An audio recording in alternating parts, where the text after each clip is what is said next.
Good evening, everyone, and welcome to the Briancrombie Radio Hour on Saga 96. I've got a really interesting gentleman to introduce you today. Dr. Jugenburg, Martin is his name. Martin Jugenburg, I apologize. And he is a interesting individual. He's a plastic surgeon, and he has been posting a fair amount about it. And I thought it would be interesting to find out a little bit about him, about what he does, and why he thinks it's something that we should be considering. Sir, welcome to the show. Mr. Crombie, thank you very much for having me. It's Brian, of course. I apologize. Thank you. So tell me a little bit about your background and how you became a plastic surgeon. What was your journey? My journey started very early on. My dad was a plastic surgeon, and so as any kid, I looked up to him as a role model. And very early on, I decided I want to be a doctor and a plastic surgeon specifically. So you could say I thought of wanting to be a plastic surgeon when I was about 6, 7 years old. There are these formative experiences in your life that I remember that kind of made me who I am. And I remember these specific instances when I was a little kid, walking across the streets in a town where we lived, running into people that my dad operated on, meeting them and just being really impressed with the impact that he was having on these people. Now, we lived back in Czechoslovakia, and my dad was a reconstructive plastic surgeon. And there are a few instances, to this day I recall meeting this gentleman on a street who my dad introduced me to, and he said, this is a man that I saved his hand. He was a trucker who was involved in a car accident, and his hand was amputated. And my dad replanted his hand, and he placed it in his belly to save it. It was such a weird thing, and such a impressive thing. And seeing this man, being functional again. As a 6-year-old kid, I was so impressed. I thought, I want to do this. And so, pretty much from then on, I tried to do everything I could to become a doctor, to become a surgeon. We escaped from Czechoslovakia, so I'm a refugee from a communist bloc. We came to Canada when I was 14 years old. And when I was in high school, in grade 11, being an ESL kid, my English wasn't all that good. I was studying grade 11 biology, and I swear I thought that our teacher was speaking Latin because I couldn't understand the words he was using. He was using scientific terminology. I had no idea what he was talking about. And then I got my first exam back, and I got 90%. I'm like, oh, maybe I'm good at this. This is interesting. And it kind of reignited my interest in medicine. And from that point on, again, I just put full force in, and I did everything possible I could do to become a doctor, to become a plastic surgeon. As a high school student, I would volunteer in hospitals from grade 11 every summer. And then when I was a medical student, I was able to secure positions volunteering and doing research with plastic surgeons. In particular, there was a plastic surgeon at SickKids in Toronto, Dr. Ron Zucker, who's a world-famous microsurgeon working on facial paralysis. And I spent a couple of summers with him. And that kind of, again, reignited my passion for plastic surgery and specific for microsurgery. And I just kept working on it and loving it. And to this day, I love what I do. I'm very passionate what I do. I love every day when I go to work and get to operate and transform people's lives. You've got an unbelievably impressive background. Just to give everyone a sense, because I think all of us, know that physicians have to spend a fair amount of time in education. But when you actually are confronted by someone's resume, it's a little bit daunting. From 1993 to 1997, you were at the University of Toronto doing an honors Bachelor of Science, Molecular Genetics and Molecular Biology. And then 97 to 2001, your MD in medicine at the University of Toronto, and then a specialty in plastic surgery, plastic and reconstructive surgery residence from 2001 to 2006. So for 10 years, you were in university, effectively. Well, and undergrad. So altogether, I counted to 14 years. And then afterwards, after I finished plastic surgery in Winnipeg, I moved to New York City. I worked at Memorial Sloan Kettering Cancer Center, which is one of the world's foremost cancer reconstructive places, where I did a fellowship, which is like additional training to specialize further in plastic surgery, in cancer reconstruction, microsurgery. I loved it. I had an amazing time. And after that, I came back to Toronto and tried to build up a cancer reconstruction microsurgery practice. And it's really quite impressive. Toronto Cosmetic Surgery Institute for 16 years, the chief plastic surgeon and medical director. And then Ultimate Fighting Championship, ringside plastic surgeon. You got to tell me what that was all about. Well, something people will probably never guess about me. My little secret is I've always loved martial arts. My dad got me into judo when I was 7 years old. So I did judo for many years. And when I came to Canada, I got into jiu-jitsu, Brazilian jiu-jitsu. Now, it was a lot of fun. I did it until med school. After med school, just one, I didn't have the time, and two, I didn't want to hurt myself in my hands. But I still love the sport. And so when UFC came, or announced they were coming to Toronto, I jumped at the opportunity to apply and be a ringside surgeon. And yeah, that was one of the highlights in my career. I get to be there. I saw some amazing fights. If anybody knows anything about MMA, I was the ringside surgeon for the John Jones fight that was in Toronto. It was an amazing fight. I got to suture him up. I got to suture up a lot of famous UFC fighters. So that was a lot of fun, and it's a passion. Now, to this day, I do something. So I've switched over now from Brazilian Jiu-Jitsu to boxing. Again, as a plastic surgeon, I protect my hands. I don't punch too hard. It's more cardio, staying in shape. I have a great trainer, and I do this, whenever I have free time. Fantastic. That's really quite interesting. And now you specialize, I understand, in breast reconstructive surgery and microsurgery. Tell me about those two specialties. Why did you choose them, and sort of what's the current trends in that area? I've heard, some people have been on my show talking about taking breast implants out. Other people that it's negative that we're so focused on how we look, and then other people say about how their confidence went up dramatically when they had either a breast reduction or a breast enhancement. Tell me a little bit about, how you think about your business in that regard, if you could. So that's a big question. Let me take it one at a time. So breast cancer and reconstructive microsurgery, during my training in Winnipeg in residency, it's probably one of the most amazing cancer reconstructive programs in the world. Like, you wouldn't think of Winnipeg as being that, but it was phenomenal. We were at the forefront of cancer reconstruction, microsurgery. So I was exposed to two phenomenal surgeons who are my mentors, my teachers, and I absolutely loved what I did. And that is why afterwards I chose to go and do a fellowship at Memorial Sloan Kettering Cancer Center in New York. Being able to reconstruct tissue to do microsurgery was a very challenging surgery. It's, you operate with microscopes. You work under a microscope, reconnecting vessels that are about 1 millimeter in diameter. And I absolutely loved it. And I trained in that. And I came back to Toronto, and I worked at Toronto General Hospital and Mount Sinai Hospital doing that stuff. But over time, I sort of faded out, and my practice has changed for the last several years. Now it is purely cosmetic. I still do breast surgery, but from the cosmetic aspect, not from the cancer. Now, in terms of breast implants, breast augmentation, and body image, that is a big aspect of cosmetic plastic surgery. And again, just to clarify for people that don't know, cosmetic plastic surgery is a subspecialty within plastic surgery, which plastic surgery is reconstruction for cancer, reconstruction for trauma, burn surgery, hand surgery, typical lumps and bumps, skin cancer, and also cosmetic plastic surgery. In plastic surgery, what we do is we don't cure cancer, we don't fix broken hands. What we do is we rebuild people's body image, self-esteem, and it's something that is really profound. People probably don't understand until they've gone through themselves, or if they know somebody who has. I myself, to be honest, didn't really appreciate the changes I was doing to my patients and how I was improving their lives. I'm a very visual person. I like to see my results. So when I would do a cosmetic transformation, I loved how I made people look, how it looked differently. But when people came back to my clinics for follow-ups, they would say, thank you. And they would say, you changed my life. And for the longest time, I thought, they're just being hyperbolic. They're just being dramatic, just being very, very thankful, saying things.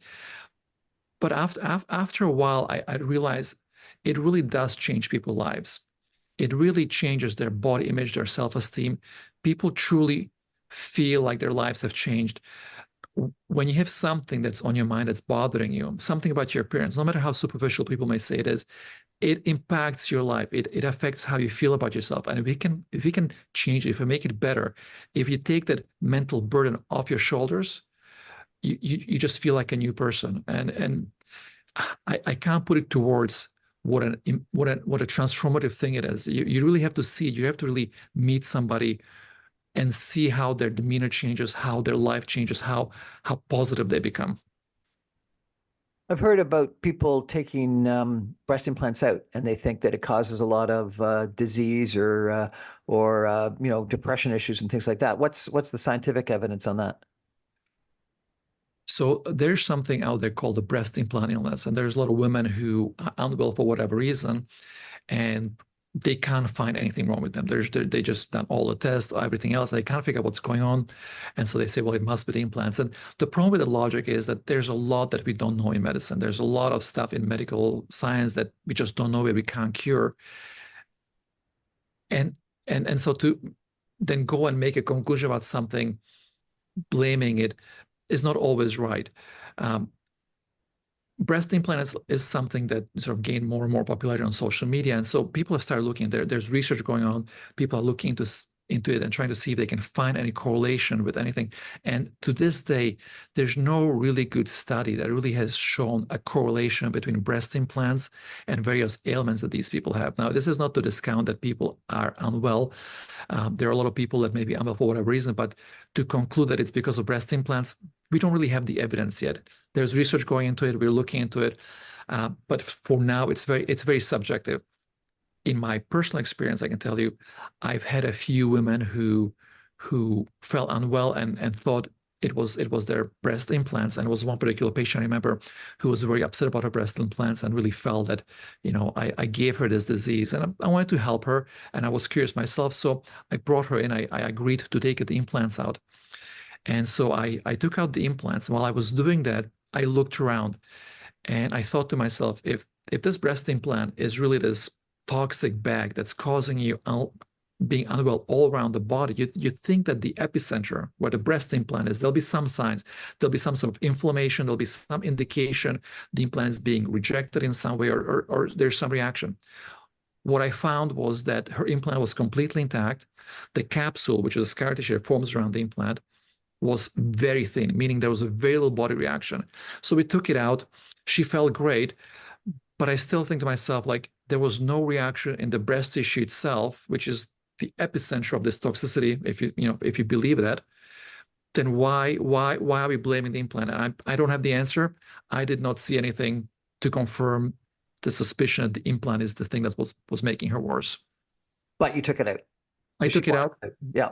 She was happy. And again, we made her happy. My goal is to make our patients happy. So if anybody has breast implants and they want to take them out, we take them out. I'm not going to force anybody to have breast implants. And I'm like, oh my God, no. It's elective surgery. It is your choice. You're free to choose implants and you're free to have them removed. Nobody's going to force you either way. Fascinating conversation tonight with Dr. Martin Jugenburg. We're going to take a break for some messages and be back in just 2 minutes talking about reconstructive surgery, plastic surgery, breast enhancement, augmentation, our medical system here in Canada. Stay with us, everyone. Back in 2 minutes.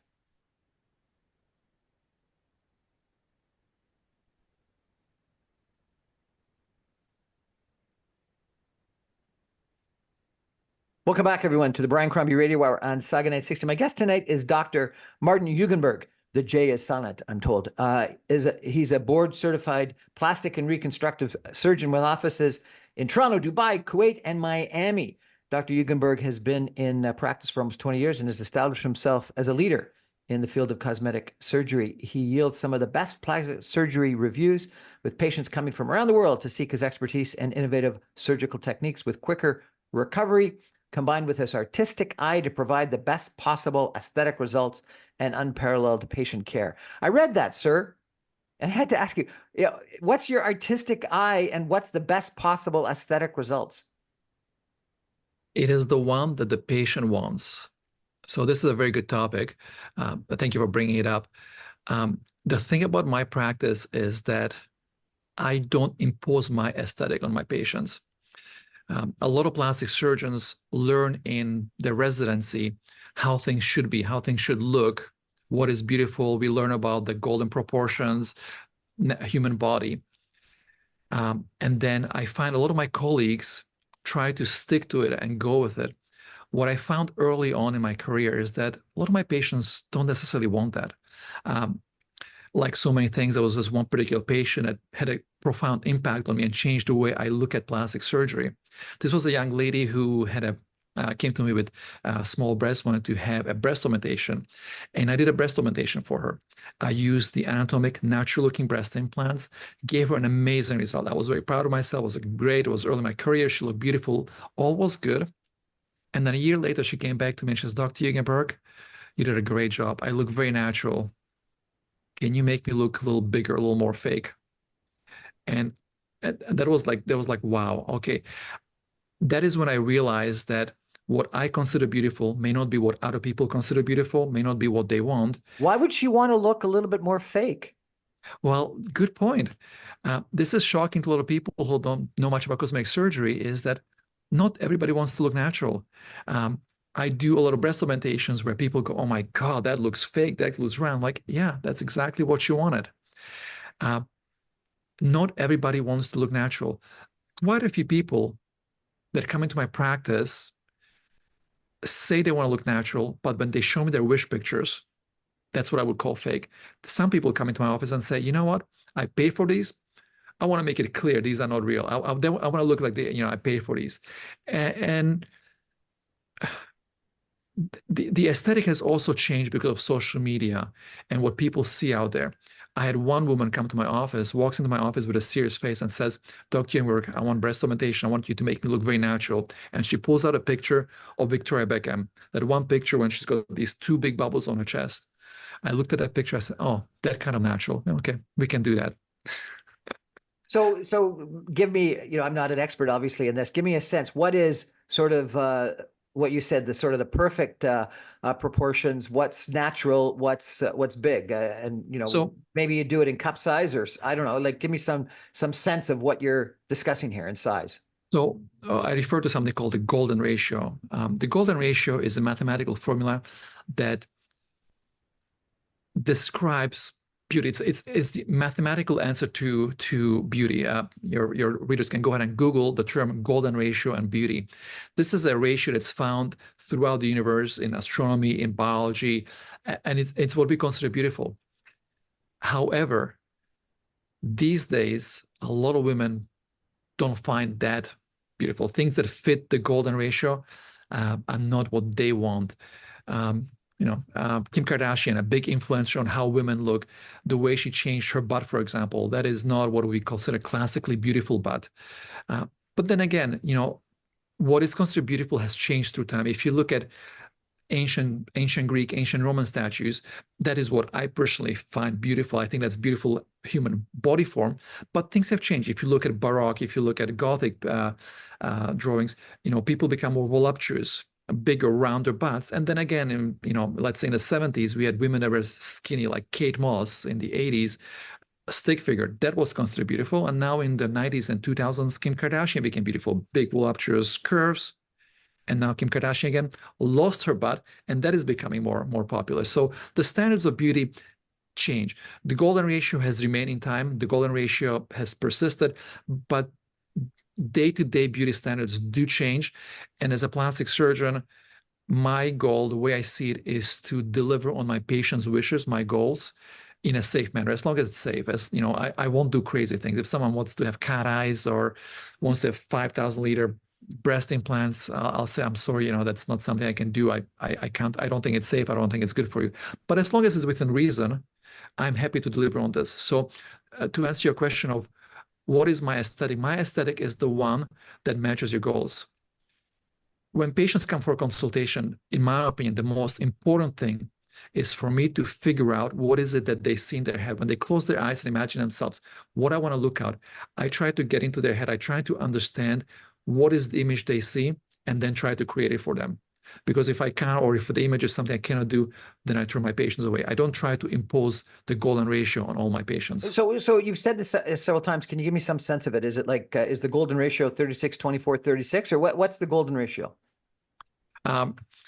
If you Google it, you see it's like a little spiral, and it's almost like a 2/3, 1/3, and just how you break things. It's difficult to describe. I'm a visual person, so I would say Google the term. You will see a diagram, and this diagram you can apply to the body parts. You can apply to astronomical constellations, and you will see how things kind of fall into it. The same ratio applies to the face. So if you look at people's faces, what is considered the most beautiful face, you'll see the face is broken into segments that again fit into the golden ratio, and that's And if you look at the pictures, I think a picture of Angelina Jolie and how she fits into it, one of the most beautiful women in the world, and compared to somebody who doesn't, and you can appreciate how this would be seen by somebody as beautiful and this maybe less so. That's fascinating. I've never heard of this concept before. This is obviously a well-known concept. I'm just missing out on it. Mathematics to answer beauty. So the golden ratio led to the development of set of measurements that led in turn to the ratio of 1:16, which is now often called the golden ratio, a number that shows up all over the human body, length of arms, legs, etc. That's interesting. And Yes. and supposedly this comes back to Michelangelo and the figure of the human body. Well, he figured it out. He was able to create his drawings. And Michelangelo, by the way, one of my role models, you could say. If I think of one artist in the past, Michelangelo will be the one. His anatomy or study of the anatomy and human body, just phenomenal. This is really interesting. I really appreciate you telling us. Now, some of the other things that I've heard about, maybe you can give us some elaboration, is that you can put the breast enhancement above or below a muscle, and one looks more natural, but the other one is and the more natural one is more invasive and has therefore more risk. Tell me a little bit about that issue, if you could, sir. So breast implants can go under the muscle or over the muscle. So it's called submuscular or subglandular. So one thing that people need to understand is that breast implants don't go into your breast. They go under the breast. They go either under the breast tissue itself or under the breast and the muscle. The most common way I do breast augmentation is I go under the muscle because I like to use the muscle as an internal bra to hold and support the implant, and it gives you more upper pole fullness. Now, this is the more fake look, but this is the look that a lot of my patients want. They want to have the upper pole fullness because breasts naturally fall. You have the emptiness. You got a teardrop look. This is the natural look that I started out doing, and like I said, I realized quickly on that not everybody wanted it. If you go over the muscle, there's not really much to hold it up except for your skin. And so the breast implants, the breast volume falls, looks more like a teardrop, looks a little more natural. But I find that a lot of women, although they like when they look at those pictures, they very often come back and say, I want more volume up top. And we end up going and replacing and putting under the muscle to give them the support. The same thing applies to mommy makeovers. Mommy makeover is any surgery. It could be tummy tuck, could be breast surgery, labiaplasty, anything else, where you try to restore a woman's body to the pre-pregnancy appearance. And the thing that happens in pregnancy is women's breasts enlarge, then they shrink, and they end up sagging. And women don't like that. So when they come back for a breast lift, when they come for a breast augmentation, they're tired of this natural look. They want to have them sitting up high. They want to have upper pole fullness. And so a lot of these women choose the unnatural. They tell me, you know what? I look very natural. Don't need that anymore, Dr. Jugenburg. Give me some more volume in the upper pole. And so how do you talk to your patients about this? Do you show them different images? Do you give them things to try on? Like how do you go through that process? It sounds like a pretty major decision in life. I'm a very visual person, so I like to show people pictures, videos. So we have pictures in the clinic, before and after images that we go through. We have sizers in the clinic, so people can actually try on. Some people use computer images, 3D modeling. I'm not a big fan of it because, frankly, computers can't really assess your chest anatomy. They can't really assess you properly. They're kind of guessing at what you're going to get. If we use actual implants, I can actually get the real volume into someone's bra. They can look in the mirror and check themselves out. The other thing that I think is a very big part of my practice is social media. Social media allows me to show people the whole process, from the consultation to the surgery to recovery, so people get a real appreciation of what they do. And I'm a strong believer in this. I got a lot of flack when I first started out. When I first started out, social media was such a taboo thing, and I was looked at as this crazy guy doing all these things. But social media, being such a visual medium, is perfect for plastic surgery, where we create appearances.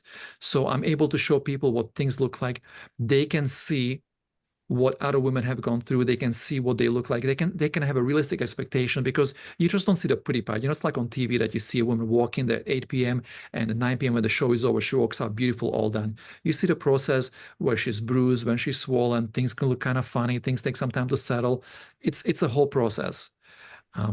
And one last thing I do want to talk about social media is plastic surgery being a visual field, I truly believe that by being able to show people, not just talk about it, not just having them read about it, but by seeing it, they truly get to understand what it is that they're getting into. In the old days, getting consent for surgery meant the surgeon sitting with the patient and explaining things. And frankly, when you talk to people, they often don't get it. They don't understand. They don't understand anatomy. They don't understand biology. They are not able to visualize in their head what you're talking about. With social media, they get to see it. So you've got 340,000 followers on Instagram. Is that correct? It's 140,000 on Instagram. We have a huge number on Snapchat. I don't even know because I don't think Snapchat shows us maybe like 1 million. I don't know the exact number.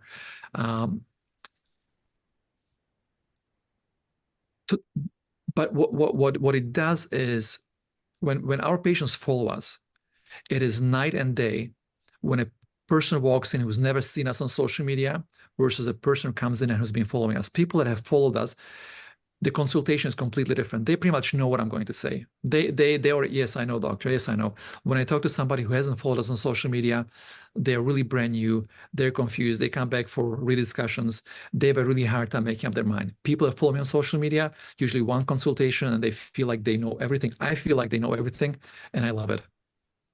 So did you get backlash when you went so strong on social media? You said you did. But tell me what some of that backlash was. Uh, it it was it was it was new. Um, showing surgeries on social media was almost like a taboo thing. A lot of older plastic surgeons felt it was unethical. It was exposing plastic surgery, maybe showing plastic surgery, sort of the behind the scenes kind of things. And a lot of people felt it was unprofessional. It was taboo. It shouldn't be done. Well, I'll just say today, all the people that were criticizing me 5, 6 years ago are doing the same thing. Are now following you and copying They're you? following me. They're copying me. Yeah. So I don't want to, you know, tout my own home, but I was kind of a leader in that. I've kind of started a process. A lot of people are doing it. The backlash I got was people didn't understand it, especially all the plastic surgeons didn't really understand it. I remember in my early career, early on in the first few years, I worked with a plastic surgeon who actually prohibited his staff and other people from being on social media. I said, no, it's absolute no. And now this person is, doing step by step all the things that I'm doing. So things have changed. And so what is it? Is it's just sort of what, providing more information or making things more acceptable or Yes. or So social media made plastic surgery much more acceptable. People get to see what it's like. The main reason why social media got a really bad rap initially is because in the early days it was like wild, wild west. There were a lot of people that are doing silly things, dancing and just being silly on social media. I took a very different approach. I took it as an educational tool. I was showing people what can and cannot be done. I was explaining, I was teaching my audience, trying to keep it in a very simple term. I wasn't trying to teach plastic surgeons, even though a lot of plastic surgeons were following me and actually learning from me. But it was more for the common people that don't know medicine, don't know plastic surgery, showing them what is real, what is not. I talk about it a lot. I make fun of the Kardashians. Thank you, Kim, for all the business that you brought us, for all the stuff. But I talk about realistic expectations, setting realistic expectations. I show real results. We show pretty much anybody who consents to social media. So everybody who you see on our social media has given us a written consent. There's a written consent. We will not tape you unless you've had a written consent, even though there are all these misconceptions. People think that there's some secret recording. Never is. Every single patient has a written consent. And we show them whoever consents. So I don't just pick and choose the best cases. I'm showing you every single patient that allows us to be shown. are other people doing it just as much? You say some people are copying. Are you, if you've got 140,000, are people doing more? I think I have the largest number in Canada. It's very popular in the States. In the States, there are people that have a lot more all around the world. But in Canada, I think I have the largest number of followers. It's a fascinating conversation, and looks like you've really created a business out of an incredible business out of your social media, as well as the base great service that you obviously provide. We're going to take a break for some messages and be back in just 2 minutes on this interesting topic. Stay with us, everybody.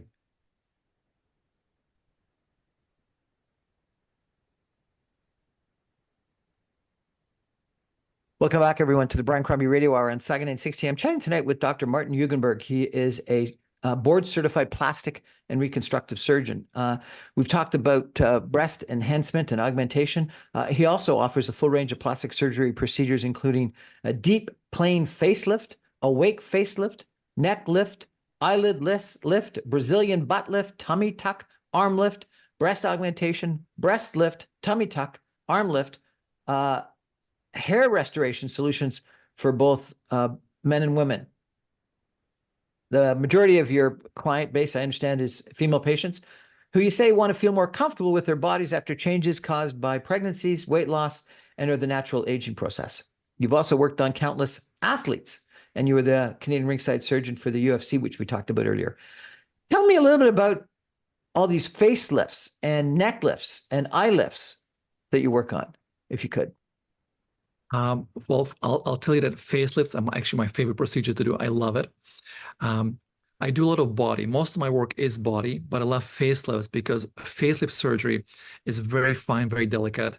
I work with my magnifying glasses called surgical loops, and it kind of brings me back to my microsurgery days in a way. Plus, it allows me to create dramatic transformations, facial transformation for my patients. So I love that. Now, the thing that's unique about my practice is I do what's called an awake facelift. Facelift is typically done with people completely asleep. They're completely out. I've been doing awake facelifts for several years now. And what I love about it is the simplicity of it. I'm able to freeze a patient's face to the point they feel absolutely nothing. And then I'm able to do a complete deep plane facelift with them simply lying there listening to music. And it kind of sounds scary to people, but it's really not. Being active on social media, we have a lot of this on our social media. If your listeners want to go, they can go to our YouTube channel, which is Six Surgery, SIX Surgery, and you'll see videos of patients being completely awake with their face wide open. They're just sitting there with talking to me or listening to music. And this is possible because of the science of medicine, the science of local anesthesia. Knowing facial anatomy, knowing where specific sensory nerves are, we can create blocks. I can block a nerve. So with a single injection, I can block a whole region of a face, completely numbing it. So that this way, patients feel absolutely nothing. Now, in terms of the facelift, there's different types of facelifts. The one that's has a lot of popularity is something called a deep plane facelift. A deep plane facelift means that the facelift is done in a deep plane, in a plane below the muscle layer called SMAS, superficial muscular aponeurotic system, and it allows the patients to have a more of a tighter transformation. Now, it's not for everybody. Not every patient is an ideal candidate for it. People that have a lot of skin laxity, that have a lot of laxity in their face, don't need a deep plane. People that are maybe a little more rigid, going to the deep plane allows me to have a greater transformation. A procedure like this usually takes about 3 to 4 hours, has about a 2-week recovery, and can make people look from a subtle change where you simply look refreshed to dramatic 20 years of your facelift. And it depends, again, on how much of a extent or dramatic transformation I'm trying to create. You get some comments from people that they say, again, that, whatever happened looked fake. And I'm not sure whether it's a facelift or Botox, but, people make the comments that, the person's face is frozen. They can't smile anymore. What's the cause of that? And is that a look people want, or is that something that you can achieve more naturally? A frozen face is something that nobody really wants.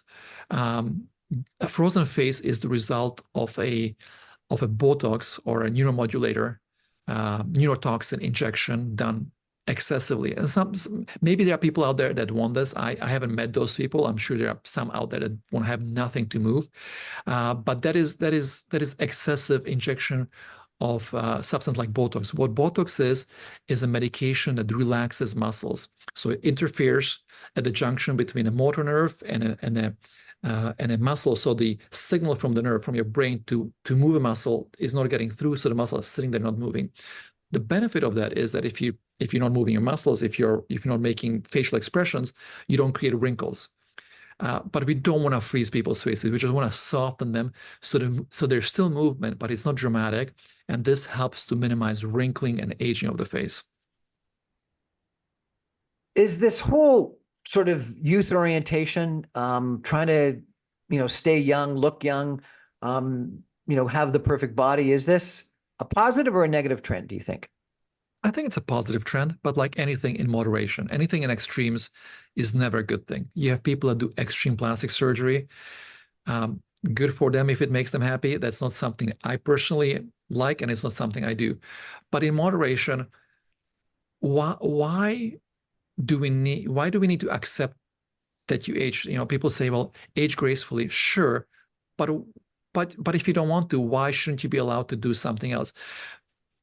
I'm getting older now, myself now. I'm almost 50. But when I close my eyes and I sort of imagine myself in my head, I still feel like I'm 20 years old. When I look in a mirror, I don't see my facial wrinkles. I still see the 20-year-old person. And I can foresee in a few years when one day I'll wake up looking at myself and say, Laura, this is not me. Can I make it better? Can I improve it? And yes, why not? As long as it's safe, as long as it's not going to create any long-term complications, why not? So you yourself would get a facelift? I haven't thought about it. I don't look like I need a facelift yet, but if I look like some of my patients, I don't see why not. I don't see why I should simply say, aging is normal, accept it. Aging is normal, nothing wrong with it. But if I can make myself look better, why not? And this applies to all of plastic surgery, not just anti-aging procedures, whether it's a breast augmentation, whether it's a tummy tuck, whatever it is. People have wanted to look more attractive, better for thousands of years. This is not something new. The oldest known cosmetic plastic surgery actually comes from India. There was a surgeon named Sushruta who did the very first known rhinoplasty 5,000 years ago. In ancient Egypt, parents used to put cones on their children's head, trying to create a cone head, shape their head as they're growing, because that was considered beauty. Throughout history, people have done all kinds of modifications. And it is, again, not just modern society. It's not just the craziness of modern society. If you look at primitive tribes in Sahara or in Amazon, they grow their ears, they put rings around their necks to stretch their necks. Looking beautiful, looking the way you want to look, is something that's pretty much part of humanity. There's been a great deal of attention recently to a drug that people are using for weight loss. That was, I guess, meant for diabetes, but people are using it to excessively for weight loss. I've heard more and more of people that are going in for, I don't know what it's called, surgery, stomach surgery, to I guess shrink the size of their stomach. You'd already talked about tummy tucks. Is that happening a lot more today? And again, is that a good trend or a bad trend? As you said, it's been around for a long time for diabetics. Its application for weight loss is relatively new, and we've started to offer this in our clinic. We first started off as a help. We have a lot of patients who don't meet our safety criteria. So for safety reasons, we do not take patients whose body mass index is over 30. Over 30 is classification of being obese. And these people, they're not candidates for cosmetic surgery. They should do weight loss surgery first or lose weight naturally through diet and exercise. And after weight loss, we can take them on for cosmetic surgery. So I tell them, plastic surgery is not weight loss. You need to lose weight. And we've had a lot of patients in the past who would come and have a consultation and they'd say, you need to lose 20 pounds before we can operate on you. And they go out and try and just could not get it done. Some people do. Most people had a really, really hard time. It is honestly difficult to lose weight in today's society. And people, out there say, well, just go to the gym, eat healthier. If it was really that easy, obesity would not be a problem in the world. Obesity is a huge, huge problem. And so now with the introduction of these drugs, I don't want to sound crazy, but it's almost like it's a miracle drug. It's really transforming healthcare. It's transforming obesity. It's transforming weight loss in an amazing way. Kind of like Botox. Botox as a specific brand name, but it refers to all these drugs that are neuromodulators. When it first came out, it was a medication used for blepharospasm, spasm, so eyes were twitching. Ophthalmologists were using it, and they noticed that people's wrinkles went away. So then people started using it for wrinkles, but then we discovered it helps with all kinds of things, including depression. It's used for cerebral palsy. Children that are spastic have really tightened muscles. If you inject Botox into their spastic muscles, they relax. It's like a miracle drug. So in the same way, these drugs have a lot of benefits. So the one that's making the headlines is weight loss, but there's so much more about it. There's so much more for these drugs. Weight loss is the thing that gets the headlines. And I don't know if it's the weight loss itself or other metabolic effects, but you get healthier. Now, this is common sense. If you lose weight, you will be healthier, which is kind of interesting how this whole body positivity movement is kind of fading away because now people want to be skinnier and healthier. But it has shown that your mortality from cardiovascular disease decreases. That's amazing. That's amazing. People's liver, fatty liver, which is becoming an epidemic. People have fatty livers. Are getting better. Your liver function tests are getting better with this drug. That's amazing. So there's so many health benefits in addition to the weight loss, which could be the drug itself or just as a side effect of weight loss. I frankly don't know, that are transforming this. That this drug is early on, and we're sort of sitting back and waiting. Oh my God, after a while, are we going to find some really bad side effects that are really, really bad? But for now, we don't see any really bad side effects, and we're seeing all these positives. So I personally am very enthusiastic. I think this is going to change things dramatically. Studies have shown that you can lose almost as much weight on this drug as after bariatric surgery. Now, bariatric surgery is when people staple your stomach, when they cut out your stomach, when they do bypasses.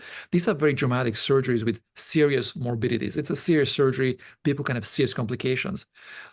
If you can take a drug that can give you this result non-surgically and almost as much of a weight loss, that's about as close to a miracle drug as it can be. So I'm very hyped about it. Last question. I think a lot of people are going to ask if I came in, well, not me maybe, but someone I know came in for some breast enhancement surgery. What are we talking about? $10,000, $20,000? How much? It depends. At our clinic, the fee is about $10,000. Some people charge more, some people charge less. Talking about fees, again, when people shop around, people often shop around based on price because that's the thing that they understand. You want to look at someone's experience. You want to look at the results. When choosing a plastic surgeon, I think the most important thing is looking at people's results, because this is what you want. People often talk about price and people talk about how they feel about the surgeon. I met the surgeon. He's such a great guy. I love him. Well, I'm a very logical guy. I'm less about feelings. I don't care if I like him or not. I care more about, am I going to be happy with those results? And that's where before and after pictures come in. That's where social media comes in. If you can believe it, because there's a lot of fake stuff on social media that allows you to see the person's work. Tell me your social media. So people can find me personally as Real Dr. Six, Real DRSIX. Our clinic is Six Surgery, so that's six.surgery. These are the accounts on Instagram and on TikTok. Real Six Surgery is our handle on YouTube, so you can see a lot of videos there. And then torontosurgery.com is our website. It's our website where you can read and learn more about it. You can read. YouTube and Instagram, I would say, are two main places where you can go and watch and see things if you're a visual person. If you like to read, go to the website. It's been very interesting chatting with you tonight. Thanks so much. I really appreciate it. Thank you for having me. It was a pleasure. We're going to take a break and come back with a few concluding comments in just a minute. Stay with us, everybody.